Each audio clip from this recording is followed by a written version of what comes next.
I watched a video on YouTube from a fellow who had purchased a new Vaquero, a brand new Ruger new Vaquero revolver, and sent it back to the store because he found a problem with it, a defect, he said, that the revolver would not cock. And this is a problem that can happen as a result of user error, and so I thought I would go over it. Now this is we'll just safety check it right quick, Ruger new Vaquero revolver. Like all Ruger single actions made since 1973, this has Ruger's what they call new model lock work, which means that when you cock the hammer, there is a transfer bar. There's this little bar, it's a little flat piece of steel right here that rises when you cock the hammer, and when you pull the trigger, that bar will stay in an upright position. The firing pin is that little, you can see it in the frame just in front of the bar, and when you hold the trigger down, the hammer actually never touches the firing pin. The hammer will slap that transfer bar and transferring the energy then to the firing pin, and the gun will fire. But if the trigger is not held back, the transfer bar will retract. It will not stay in that up position.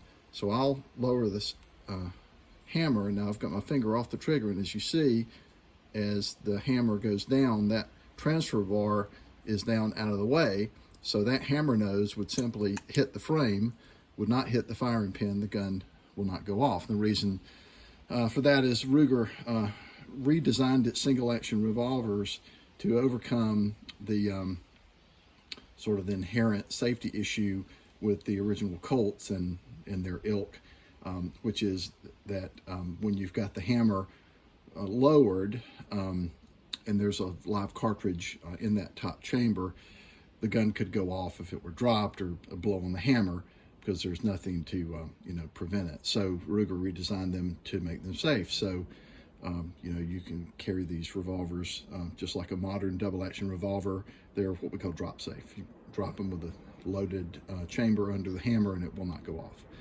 Now, one of the issues that we see sometimes is caused by either not installing the base pin correctly, or if you have a little burr or defect. Now I'll show you, this is the base pin, and it's the axis that the cylinder turns on. And what's different about these is at the end, there is a little spring-loaded plunger in the end. And the function of that plunger is that when it's installed in the gun, that base pin, you can see, goes through the cylinder into the frame, and the back of that base pin protrudes out the back. You can't see it because it's hidden by the transfer bar, but the function of that plunger is it pushes the transfer bar rearward.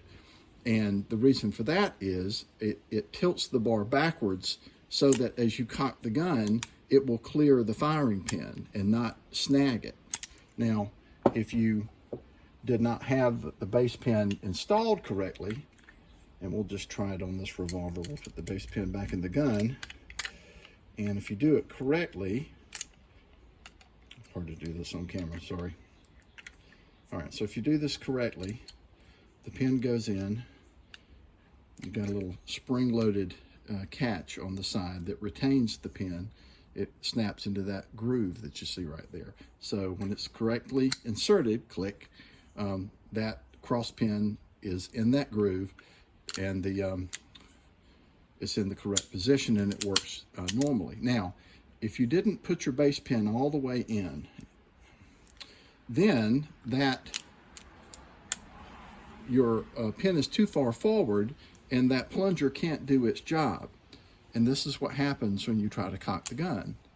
Well, there it worked, but if we do it this way, it is, let's see if I can make it act up. Okay, the gun will not cock, and the reason is that the transfer bar is catching on the bottom of the firing pin. Now gravity, if you tilt it backwards, gravity helps the pin, but if you don't have it held correctly, it will stop right there. So you need to make sure that you have your base pin all the way into the right position, locked in place, and the gun will cock normally. If you didn't have the base pin in place, you're going to run into that problem, unless you point the gun up, and gravity causes that transfer bar to go backwards. But if you weren't holding in that position, it's probably going to snag right there. Now, another thing that can happen, even if you have your base pin inserted properly, is sometimes these plungers will get sticky. They won't freely move in and out of the base pin. And that could be, some fouling, some rust, burrs on the internal parts. So if you make sure that you've inserted your pin correctly, and that's not the problem, it may be that this is just sticky, and sometimes they can just get a little dust or something in them, and sometimes just working it, push it in with your finger a few times, put a little oil on it or something, and it will work properly. And if it's completely jammed and the spring is not allowing, is not pushing that pin out, it can't do its job with the transfer bar. So if you have a Ruger new model and you find that you cock it about that far and it won't go any further, check that base pin, and that may very well be your problem. We'll see you on the range.